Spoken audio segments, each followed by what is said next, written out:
नमस्ते दर्शकबिन जति पनि दर्शकहरू फेरि एउटा भिडियोमा तपाईँहरूलाई चाहिँ स्वागत छ। के तपाईँ एनटिसी युजर हो भने यो भिडियो तपाईँको लागि चाहिँ एकदमै इम्पोर्टेन्ट। एउटा कोडको बारेमा तपाईँ चाहिँ जानिराख्नुहोस् जुन चाहिँ तपाईँ रेगुलर अहिलेको लाइफमा चाहिँ काम लाग्न सक्छ। र तपाईँ हाम्रो युट्युब च्यानललाई सब्सक्राइब गर्नु भएन भने त्यस्तोमा चाहिँ यस्तै टेक्निकल जानकारीहरू चाहिँ तपाईँ मिस गर्न सक्नुहुन्छ। सो तपाईँ सब्सक्राइब गर्न सक्नुहुन्छ। तपाईँ होइन तपाईँ कुनै कार्यालय जानुभयो र त्यहाँ के भनिदिन्छ भने नम्बर पर्सनल नम्बर त्यहाँ चाहिँ दिनुपर्ने हुन्छ। त्यस्तोमा कतिजना साथीहरूले बिर्सेको हुन्छ आफ्नो नम्बर, थाहै हुँदैन होइन। म नम्बर सोधियो भने नम्बर सर थाहा छैन हेर्नुपर्ने हुन्छ, म कन्ट्याक्टमा पनि सेभ गरेर हुँदैन। त्यस्तोमा चाहिँ यो सानो प्रब्लम हुनसक्छ होइन, ठुलो त होइन तर सानो प्रब्लम हुनसक्छ।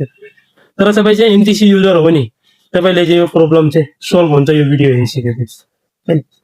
अब तपाईँ चाहिँ नम्बर बिर्सी हुनुहुन्छ र तपाईँले आफ्नो नम्बरै थाहा छैन भने त्यस्तोमा चाहिँ तपाईँ होइन आफ्नो फोनको डायल प्याड हुन्छ नि त्यो ओपन गर्नु।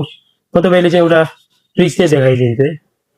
त्यहाँ त्यो ओपन गरिसकेपछि होइन यहाँ चाहिँ तपाईँ टाइप गर्नु *9# यो टाइप गरिसकेपछि तपाईँ आफ्नो फोनमा दुईवटा सिम युज गर्दै हुनुहुन्छ भने तपाईँ चाहिँ त्यहाँ ध्यान दिनुहोस् कि तपाईँ एनटिसी कति नम्बरमा लगाउनु भएछ र अरू सिम चाहिँ कति नम्बरमा लगाउनु भयो। अब एनटिसी तपाईँ कति नम्बरमा छ त्यो चाहिँ डायल प्याडमा चाहिँ कलको बटन खिचिदिनुहोस्। खिचिदिनु भयो भने यो एकछिन चाहिँ प्रोसेसिङ लिन्छ होइन। यो एकछिन प्रोसेसिङ लिइसकेपछि तपाईँको नम्बर चाहिँ यहाँ के गरिदिन्छ भने सो गरिदिन्छ र त्यसपछि तपाईँले टेन्सनै भएन नि त।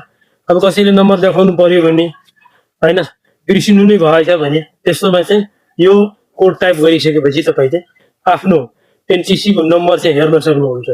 र तपाईँले यो भिडियो ठिक लागेछ भने लाइक सेयर गरिदिनु होला र अरू साथीले पनि थाहा भइहाल्छ।